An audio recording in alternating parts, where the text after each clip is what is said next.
Okay, finally going to show you the e-collar tutorial on how to introduce the e-collar. I actually showed you in a prior video how to actually introduce the e-collar when putting it on, because like I have always told you, to first get them associated with something being positive.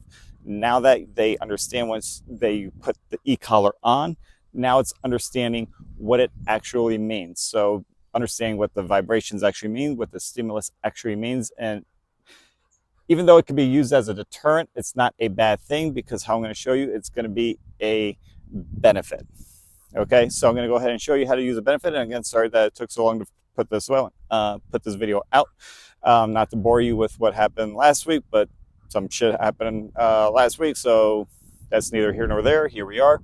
So I'm going to show you how to actually introduce the e-collar, what the stimulus actually means. Going to use a bunch of treats. Got some of Ava's kibble, but also some treats in here.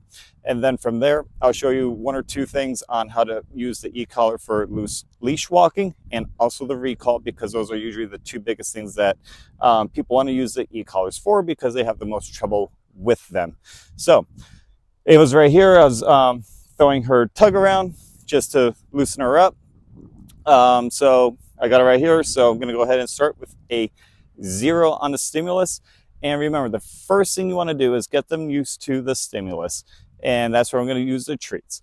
And the point of all this is once they understand the association with the stimulus and what's to do and not to do, the point is to actually wean them off of the e-collar. Just because they have it on, they understand that it's on, but the point is to use it actually less. So once you've taught them thoroughly on what to do with the e-collar and how to understand it and manage it, the point is to actually wean them off, so you don't actually have to use it as often as you think you need to, because they understand once it's on.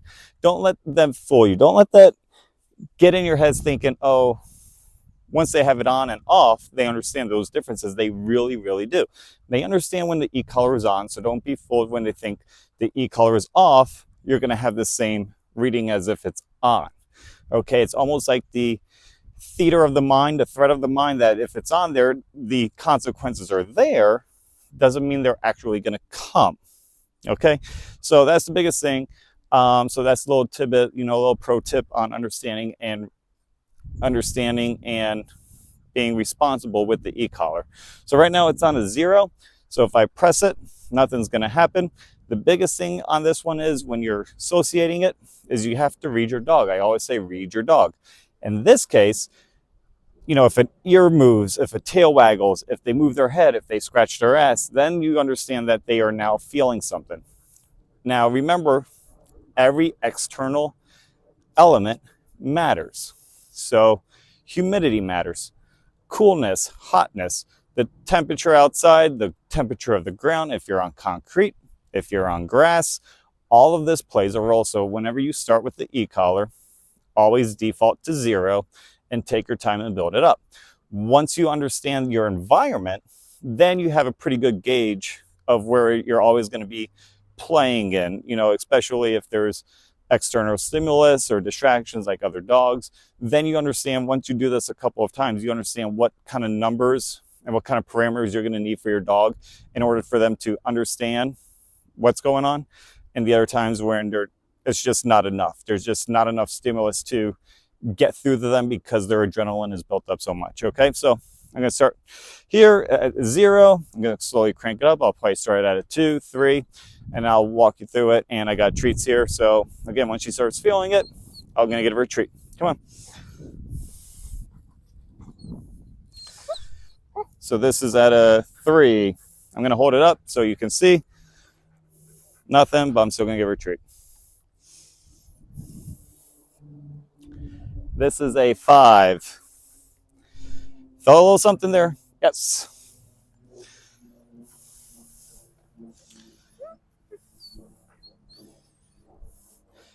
She's already kind of defaulting to a plot, so I'm guessing she's scared because I did tag her probably too hard when I got out of the truck just right now. So that's a 6. See a little bit?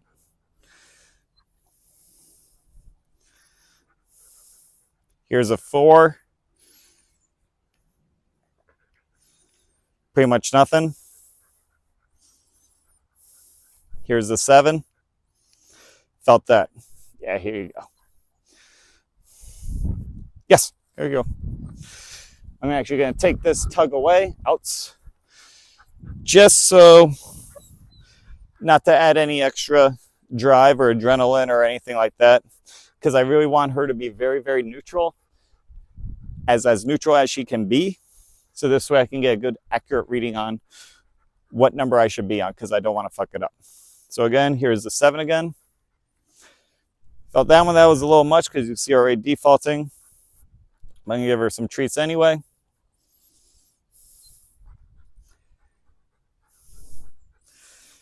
This is 6. Yeah, it's good, girl. And this is all you're going to do until you can get a good reading where it's the least amount of stimulus possible. I'm going to go ahead and repeat that because it's so important. You're trying to use the least amount of stimulus possible, so this way your dog doesn't just concede or get scared or nervous. So because if you do it too much, too high, too soon, then the association becomes this is a pain thing rather than a rewards thing. So again, here's a 6. Yeah, there you go. Now I'm probably going to keep her at a 6. And again, she's pretty neutral. Tail is wagging, tail is up. It's not tucked, so she's not scared. Do it again. And just a little bit. So there you go. I'll try a 5 just to be sure. Come here. Here's a 5. I'll probably keep it at a 5. There you go. Yeah, there you go. Do it one more time for safekeeping.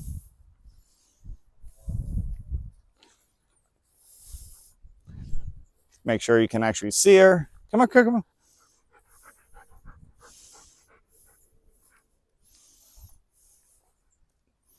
There you go. Yeah, I'll keep it there at a 5. Because this was a 4. And you can pretty much see it right here.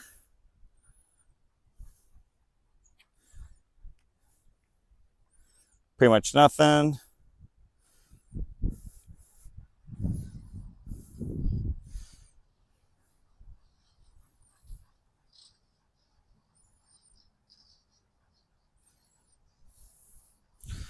I'm getting a fat thumb today. Here's a 5.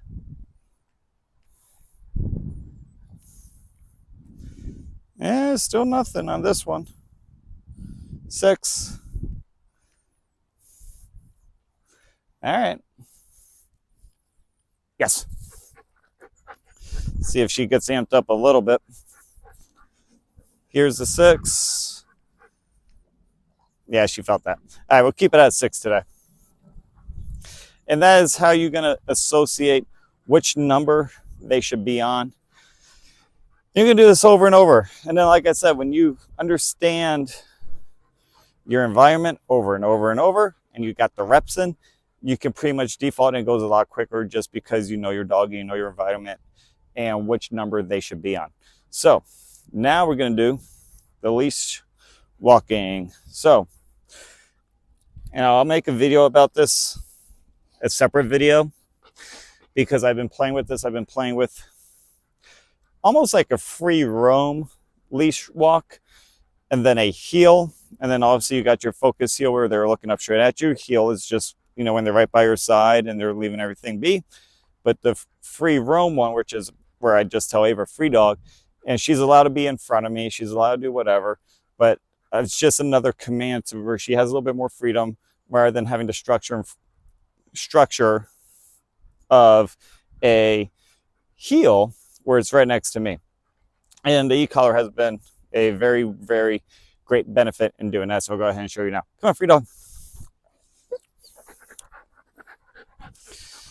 So first thing is they got to be associated with when they are far away from you, is what you're doing. If you watch the crate training, when they are away from you, you're putting it on, you're putting the stimulus on, but then as soon as they start turning and coming back towards you, you let go. Okay, because the association is them doing something they're not supposed to, and then once they do, the stimulus goes away. And then from there is just more luring and training with treats and rewards, okay? So free dog.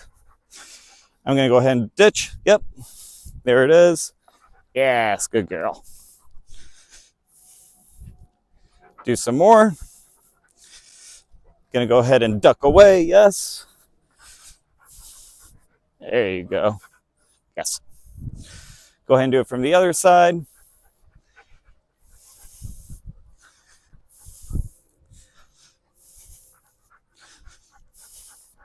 Free dog. Yep.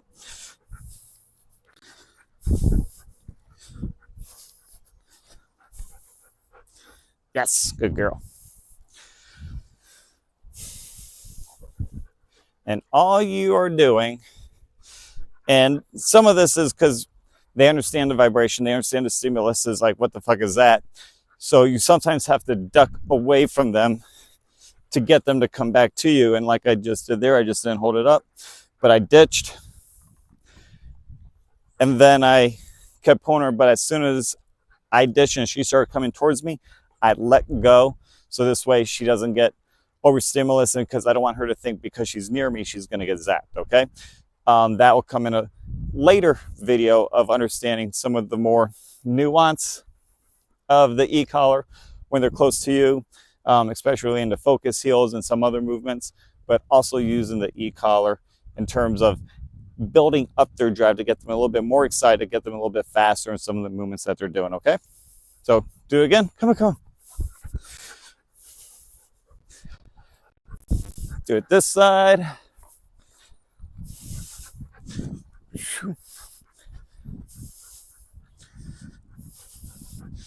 And if you notice, yes, good girl. I'm trying to get her to get away from me, even though right now she's not, but that is totally okay. Yeah.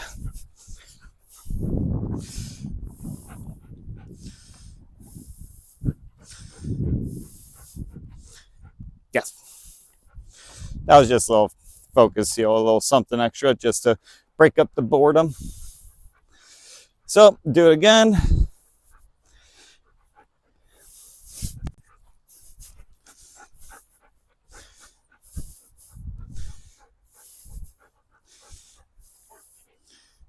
Yes, good girl.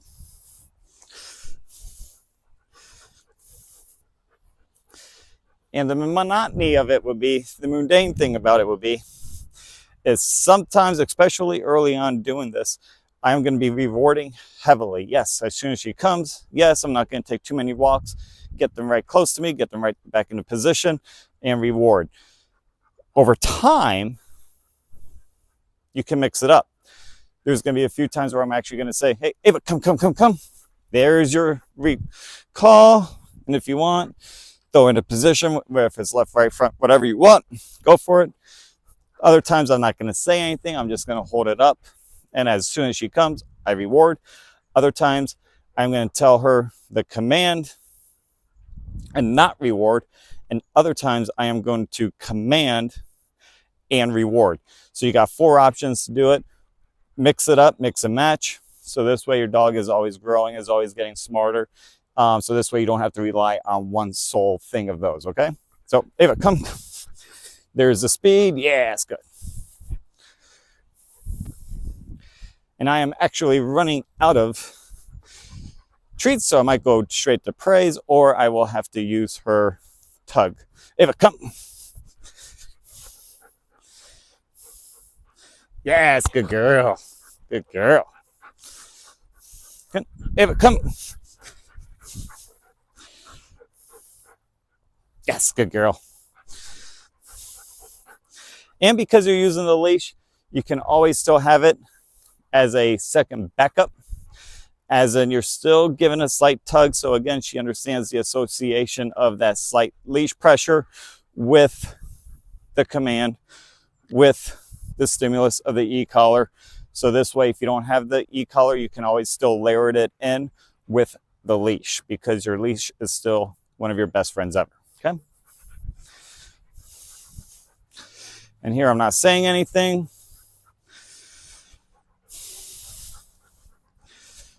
This will be your heel.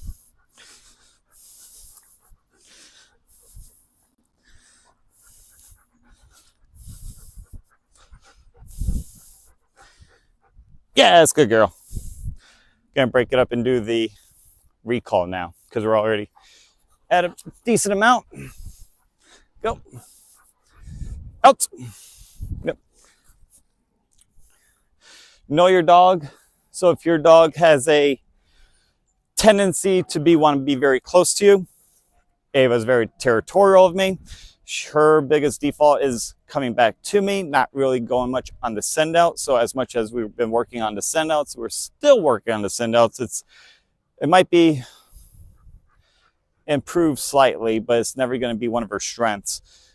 So I can't go too hard on her on the recall when it comes back to these, because I do not want it to. I am very confident in her recall and her ability to come back to me when called off. I just do not want to go to the detriment side of her. How you say it?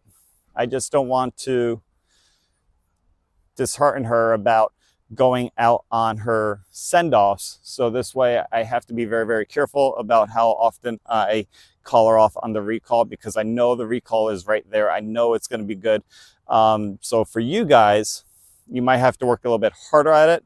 But with her send-outs are her weak spot. So I have to continue to build that up, to build up that confidence. So I can't call her off too many times, because as much as I'm trying to build her confidence up, I need to keep that level up. So if you see me only do it like once or twice, it's because of that. I need to build up her send out rather than her recall. Whereas for most of you guys, or a lot of you guys, it might be the opposite of that. So I'm going to build her up. Yep. Come on. Yep. There it is. Ava, come back.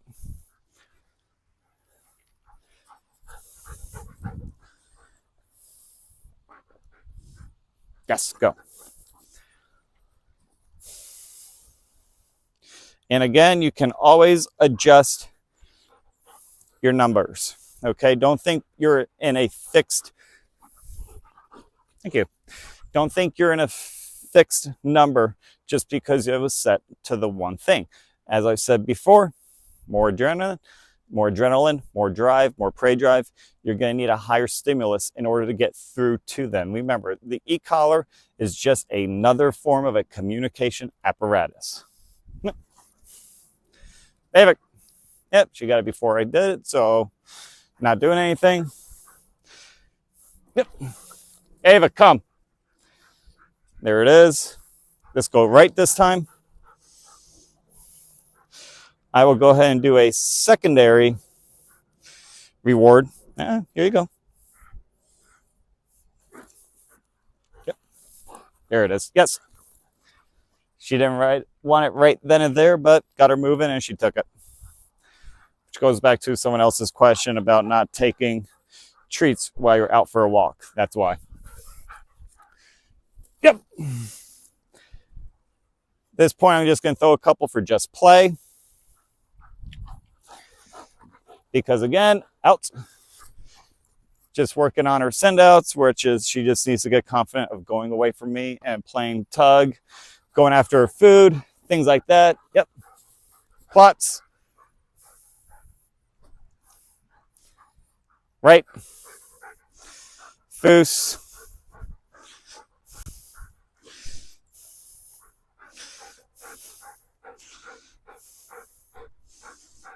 Yes. I'll do one more just because she's getting tired. Out. Oh, shit. Slippery ass grass. Oh, well. Come on. Yep. Ava, come back.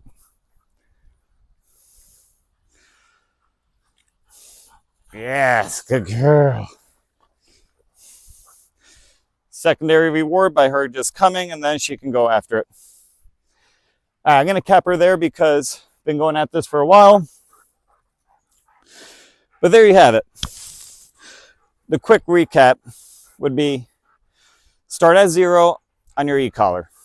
Have a bunch of treats. Slowly work your way up. Once you see your dog have some kind of reaction to the stimulus, whether if it's their ears twitching, their head moving, like what is that? Tail moving.